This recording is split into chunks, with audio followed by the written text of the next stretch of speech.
Moram da kažem jednu stvar, da smo s ovom predstavom prošli kroz jako neki tranzitan period.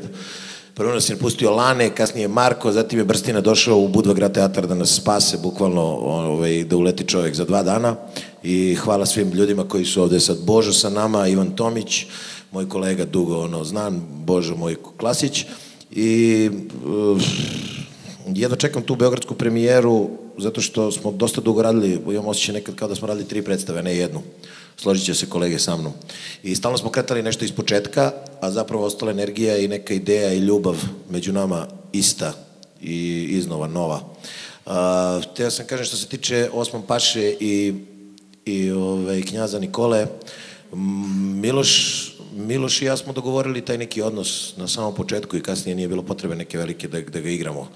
Mislim, naravno, svaki odnos nećeš, dogovoriš ga na početku i negde se podrazumeva uz neko obnavljanje konstantnog odnosa, ali smo krenuli privatno se družimo, mnogi ovde među nama, tako da je to bio neki najbolji pokazatelj ili dokaz da smo zaista uspeli u tome da negde prožmemo jedni drugi i da napravimo neku sinergiju ili koheziju, kako god.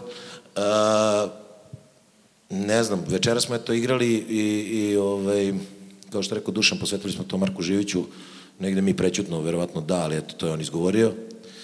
I ne znam, rekao sam bukvalno, bit ću neplaćeno, da ne budem ja sledeći koji će da napusti predstavu, ali ne, sačekat ćemo tu beogradsku premijeru i nastavit ćemo da je igramo i nekako mislim da je Nikita kao reditelj napravio neku magiju, napravio neki poseban svet koji ima ova predstava.